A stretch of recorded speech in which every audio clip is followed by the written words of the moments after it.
నమస్తే welcome to Disha TV. ఈ రోజు అయితే జనరల్గా మనం అనుకుంటాం కదా, సమ్మర్లో ఎలాంటి ప్రికాషన్స్ తీసుకోవాలి, అసలే ఎండ బాగా వస్తుంది, బాడీ డీహైడ్రేట్ అయిపోయింది అని అనుకుంటాం కదా. సో అలాంటి టిప్స్ అన్నీ ఈ రోజు అయితే మనము ఒక డాక్టర్ దగ్గర అయితే తెలుసుకుందాం. అండ్ అందరికీ తెలుసు అనమాట, సత్య యునాని అని అంటే. సో ఫస్ట్ మేడంకి అయితే హాయ్ చెప్పిద్దాం. నమస్కారం మ్యామ్. నమస్తే. సో చెప్పండి మ్యామ్, అసలు సమ్మర్ కదా, సమ్మర్లో ఎలాంటి ప్రికాషన్స్ తీసుకోవాలి మ్యామ్ బాడీ డీహైడ్రేట్ అవ్వకుండా? So simple. అందరూ ఫస్ట్ ముఖ్యంగా కాన్సన్ట్రేట్ చేయాల్సింది వాటర్ మీద. సో ఎంతమంది అయితే ఉన్నారో వాళ్ళందరూ కూడాను, కొంతమంది సమ్మర్లో వేడి చేసింది అని కూడా మాట్లాడుతూ ఉంటారు. వేడి చేసింది అంటే వేరే ఏం లేదు, సైంటిఫికల్గా దాని గురించి చెప్పాలి అంటే వేడి చేసింది అంటే మీ బాడీలో వాటర్ శాతం అన్నది బాగా తగ్గిపోయింది అని అర్థం.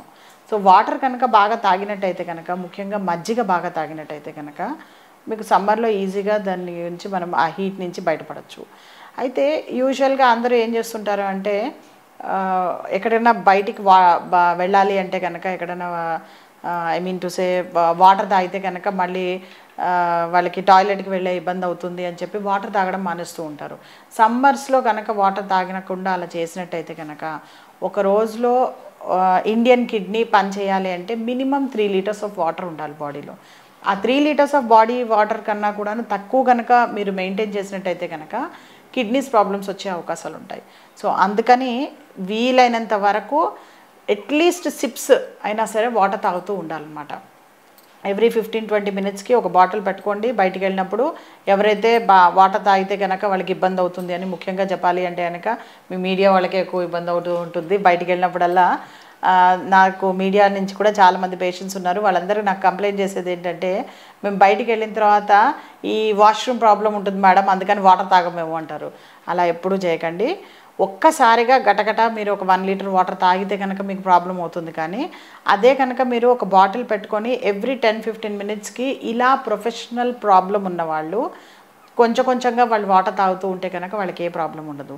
అండ్ వాటర్ అనే కాకుండా వాటర్ కంటెంట్ ఎక్కువగా ఉన్న ఫ్రూట్స్ లైక్ ఈ వాటర్ మెలన్స్ కానీ, అన్ని రకాల మెలన్స్ కానీ, ఈ దోసకాయలు, తర్వాత ఈ సొరకాయలు, కీరా, ఇలాంటి ఫుడ్స్ తీసుకున్నప్పుడు కూడాను వాళ్ళకి చాలా హెల్ప్ఫుల్ అవుతూ ఉంటుంది.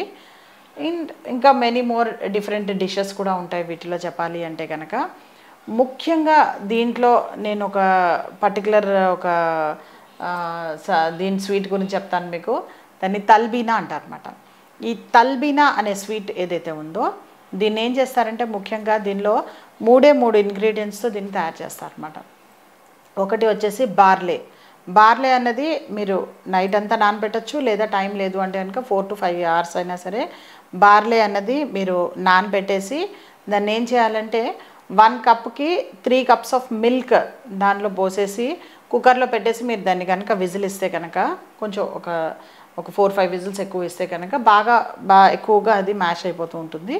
అలా చక్కగా మ్యాష్ అయిపోయిన ఆ బార్లే ఏదైతే ఉందో, ఆ బార్లేలో డేట్స్ అన్నవి దాదాపు ఒక 6 to 8 డేట్స్ అంటే ఖర్జూర పండు. ఈ ఖర్జూరం ఏదైతే ఉంటుందో దాన్ని లోపల గింజ తీసేసి చక్కగా దాన్ని కనుక బాగా దానిలో మ్యాష్ అయిపోయేలాగా ఉడికించినట్టయితే కనుక ఆ స్వీట్ పేరుని తల్బీనా అంటారనమాట. యునాని మెడిసిన్లో ప్రత్యేకించి అండ్ ఈవెన్ ఈ ఎక్కడైతే చాలా విపరీతంగా ఎండ ఎక్కువగా ఉండే ఈ అరబ్ కంట్రీస్లో కూడాను, డెజర్ట్ ఏరియాస్లో కూడాను ఈ తల్బీనా అన్నది స్పెషల్గా తయారు చేసుకొని తింటూ ఉంటారనమాట. ఇలా కనుక తిన్నట్టయితే కనుక కేవలం వడదెబ్బ నుంచి మనల్ని మనం కాపాడుకోవడమే కాకుండా ఈ డీహైడ్రేషను, తర్వాత దానివల్ల వచ్చే కిడ్నీ ప్రాబ్లమ్స్ ఏవైతే ఉన్నాయో వాటిని కూడా మనం ప్రివెంట్ చేయొచ్చు. అండ్ మ్యామ్, ఈ తల్బీనా నేను ఒక స్వీట్ పేరు అయితే మీరు చెప్పారు కదా, సో ఆ స్వీట్ని ఎవరైనా తినొచ్చా? అంటే ఉంటారు కదా, కొంతమందికి డయాబెటీస్ ఉన్న వాళ్ళు ఉంటారు, ఇంకొంతమంది ఇష్టపడరు. ఈవెన్ చిన్నపిల్లలైనా తినొచ్చా, లేకపోతే ఏంటిది దానికంటూ రిస్ట్రిక్షన్స్ ఉంటాయా? నో, దానికి రెస్ట్రిక్షన్ ఏం లేదు, అందరూ తినచ్చు. ఈవెన్ డయాబెటిక్ పేషెంట్స్ కూడా తినచ్చు. ఎందుకంటే దానిలో మనం చక్కెర యాడ్ చేయట్లేదు. మనం యాడ్ చేస్తున్నది 3 ఇంగ్రీడియంట్స్. ఒకటి బార్లే, 2 మిల్క్, 3 డేట్స్.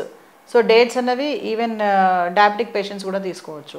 ఇంకా మీకు స్వీట్నెస్ ఎక్కువ కావాలి అంటే కనుక దీనిలో అసలు పంచదార, చీనీ అన్నదే వాడకూడదు, అసలు చక్కెర అనేది యూస్ చేయకూడదు. ఓన్లీ కావాలి అంటే కనుక హనీ యాడ్ చేసుకోవచ్చు అనమాట.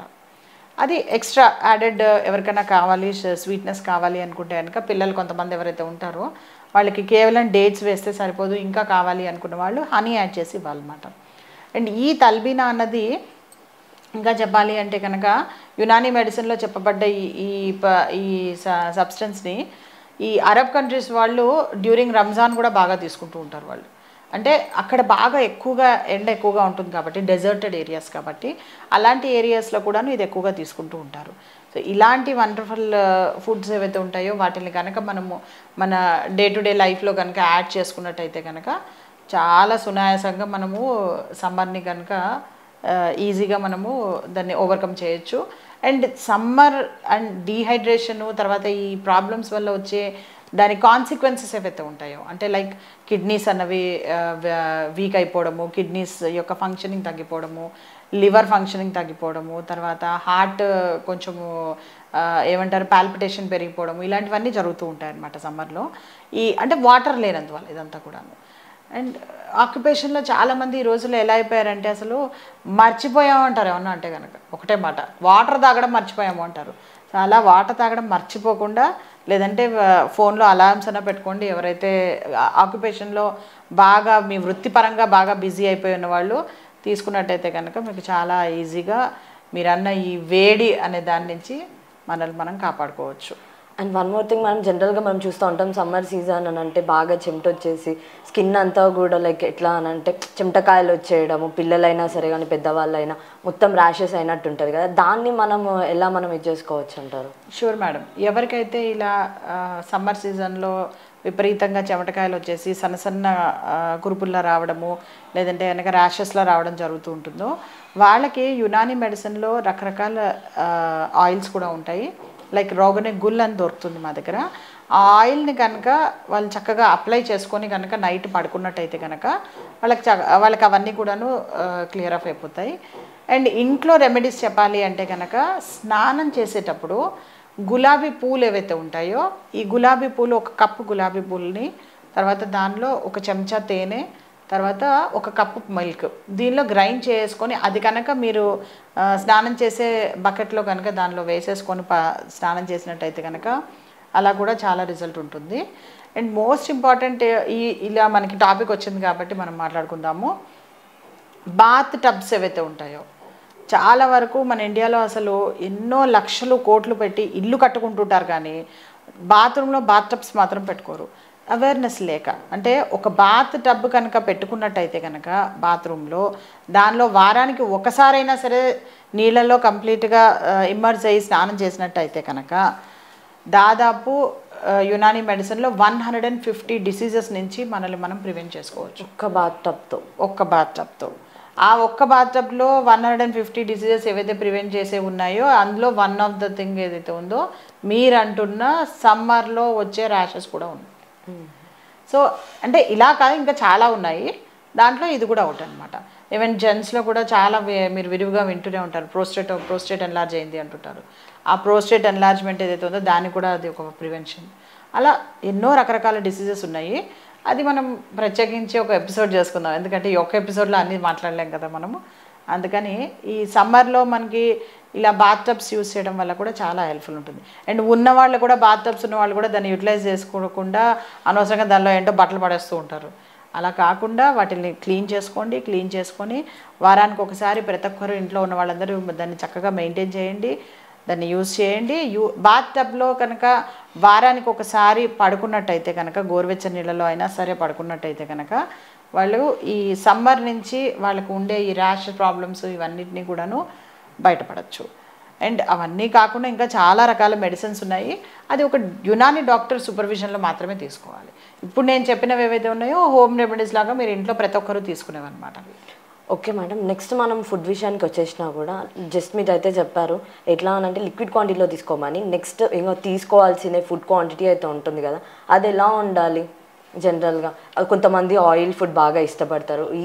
ఈ సమ్మర్లో అంత ఆయిలీ అని అన్నా కూడా అది హెల్త్కి మంచిది కాదు కదా. సో ఎలాంటి టైప్ ఆఫ్ ఫుడ్ ఉంటే బాగుంటుంది? యూజువల్గా యునానీ మెడిసిన్లో మేము అందరికీ ప్రిఫర్ చేసేది ఏంటంటే అసలు ఆయిల్ ఫుడ్ అనేది ఆపేయండి అని చాలా మటుకు చెప్తూ ఉంటాం మేము అందరికీ. ఆయిల్ ఫుడ్కి బదులుగా వెన్నతో పోపు చేసుకోండి. వెన్నతో కనుక పోపు చేసుకున్నట్టయితే కనుక నాట్ జస్ట్ ఈ రకరకాల డిసీజెస్ నుంచి మనం తప్పించుకోవడమే కాకుండా వెన్నతో వాడినందువల్ల బోన్స్ గట్టిపడతాయి. వెన్నతో వాడినందువల్ల ఈ సమ్మర్ ఇలాంటి ఎక్స్ట్రీమ్ క్లైమేటిక్ కండిషన్స్ నుంచి మనల్ని మనం కాపాడుకోవడం కూడా సాధ్యం జరుగుతుంటుంది.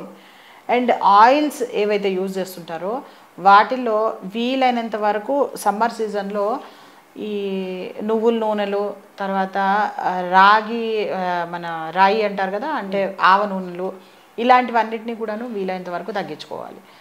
ఆవకాయలు ఏవైతే పెడుతుంటారో అసలు మన పూర్వీకులు ఆవకాయలు అన్నది ఎందుకు స్టార్ట్ చేశారంటే, ఒకప్పుడు ఏమయ్యేదంటే బాగా ఎక్కువగా కరువులు కాటకాలు లేదంటే కనుక ఫ్లడ్స్ రావడము, అయితే అతివృష్టి లేకుంటే అనావృష్టి, దాంతో మొత్తం పంట అంతా కొట్టుకుపోయేది.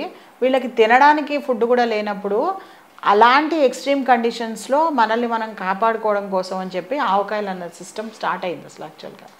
ఈ రోజుల్లో మనకు ఆవకాయలు అవసరం లేదు. ఈ రోజుల్లో ఏంటంటే మనకి అన్ని ఫుడ్ స్టోరేజ్ అంతా పెరిగిపోయింది. అప్పుడు ఆ కాలంలో లేదు కాబట్టి ఆవకాయలు ఇవన్నీ తినేవారు అనమాట.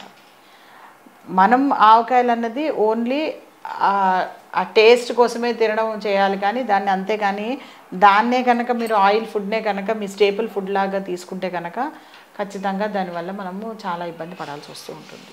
సో ఆయిల్కి బదులుగా go with butter. Okay, thank you ma'am, thank you so much. So చూసారు కదా, ఇదనమాట ఈరోజు. అంటే జనరల్గా అయితే సమ్మర్లో ఎలా ఉండాలి, ఎలాంటి టైప్ ఆఫ్ ఫుడ్ తీసుకోవాలి, ఎలా ఉంటే మంచిది అనేది అయితే ఆల్రెడీ మనకి సత్య మేడం అయితే చెప్పేశారు. అండ్ నెక్స్ట్ ఎపిసోడ్లో మళ్ళీ మీ ముందుంటాం.